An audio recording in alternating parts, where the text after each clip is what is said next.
વિશ્વનું એકમાત્ર મંદિર કે જ્યાં મોરલાના ટહુકા બાદ જ થાય છે આરતી. અમુક લોકોને આ વાત સાચી લાગતી નથી અને આ વાત કોઈ આજકાલની નથી.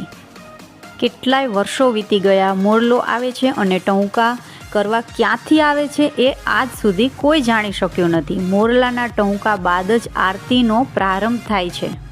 સુરેન્દ્રનગર જિલ્લાની પાંચાળની રાતીધરા પર મૂળી તાલુકો છે. આ ગામની મધ્યે એક દેવાલય સ્થિત છે. તે અન્ય દેવાલયની જેમ જ દેખાય છે. પણ જો તમારે નવી વાત જાણવી હોય તો તમારે પરોઢિયે અને સંધ્યા ટાણે ત્યાં રોકાવું પડે. આવી ઘટના થવા પાછળ કંઈક તો તથ્ય રહેલું જ હશે. વિજ્ઞાન ધારે તો પણ તેને ઉકેલી શકતું નથી. અને હા, આલ્બર્ટ આઇન્સ્ટાઈનના જણાવ્યા અનુસાર આ સંપૂર્ણ વિશ્વનું સંચાલન કોઈ અદૃશ્ય શક્તિ દ્વારા જ થાય છે. શું મિત્રો, તમે આ માંડવરાયજી દાદાનું અદ્ભુત મંદિર જોયેલું છે? અને શું તમે આ મોરલો જોયેલો છે? જો મિત્રો તમે આ મંદિરના દર્શન ના કર્યા હોય તો અચૂકથી એકવાર આ મંદિરના દર્શન કરવા જરૂરથી પધારજો.